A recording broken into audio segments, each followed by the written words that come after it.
Hello everyone, good morning, সুপ্রভাত। আর সকাল সকাল বেরিয়ে পড়েছি শ্বশুর বাড়ি যাব এবং সঙ্গে বাপের বাড়িও। আজকে যাচ্ছি আমরা মেদিনীপুর গ্রামে ঘুরতে। শ্বশুর বাড়ি বাপের বাড়ি দু জায়গায় এনজয় করে আসবো।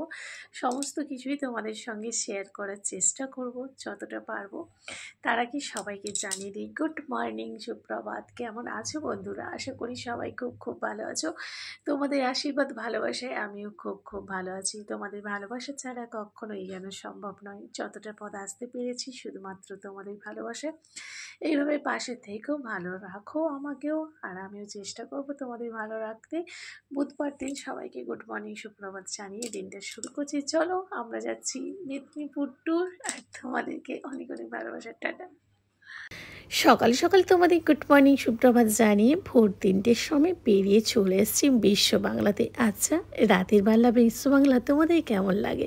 আমার তো খুব ভালো লাগে। অনেকেই জানতে চেয়েছো আমি কোথায় থাকি। আমি থাকি কলকাতায় নিউ টাউন, বিশ্ব বাংলা থেকে মাত্র 5 মিনিটের দূরত্বে।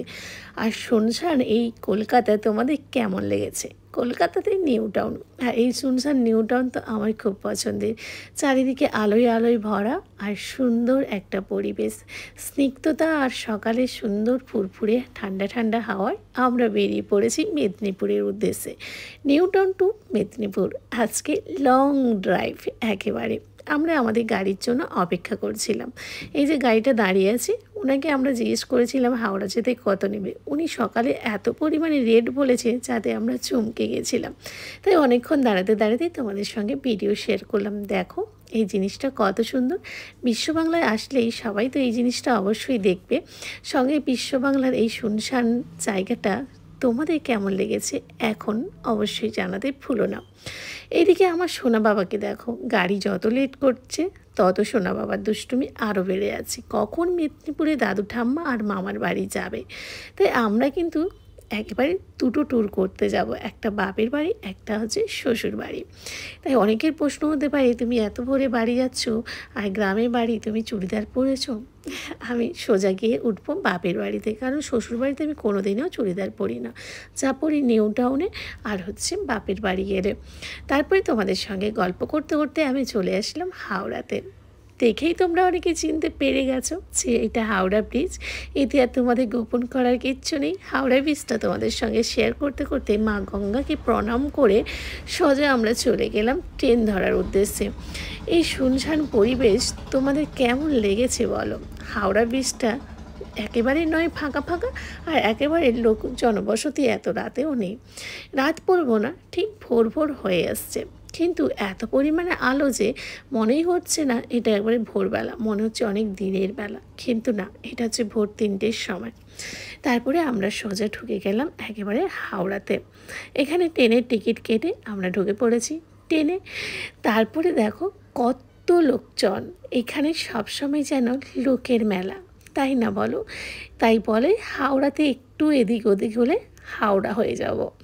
তাই হাওড়াতে আর এদিক ওদিক না তাকিয়ে সোজা আমাদের ট্রেনের মধ্যে বসে পড়লাম। ট্রেনে বসেই মোবাইলটা নিয়ে একটু সেলফি ফটো তুলতে শুরু করে দিয়েছি। এদিকে সোনা বাবা চকলেট খেতে শুরু করে দিয়েছে। তারপরে সোজা চলে আসলাম শ্বশুর বাড়িতে। শ্বশুর বাড়িতে আসলে আর কে বসে থাকে বলো? তাই একেবারে মাথায় ঘোমটা দিয়ে কাজে লেগে পড়েছি। আচ্ছা, এই মাথায় ঘোমটা দিয়ে আমাকে একেবারে গ্রামের বউ লাগছে তো, তাই তোমাদের সঙ্গে আর কেন শেয়ার করব না বলো?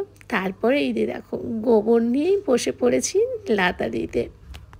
ঘরে একটু জল মাটি দিয়ে কাদা দিয়ে আমি একটু লেপে দিয়েছিলাম। তারপরে সেটা তোমাদের সঙ্গে ভিডিও করে একটু শেয়ার করে নিলাম।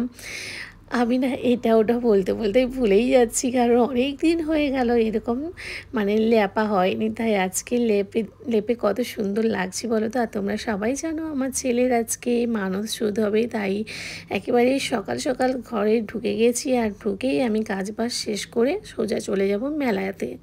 এখানে মেলাতে পৌঁছে গেছি, চান ধান করে একেবারে বাড়ির ঠাকুর পুজো করে সমস্ত কিছু তোমাদের সঙ্গে কিন্তু শেয়ার করতে পারলাম না।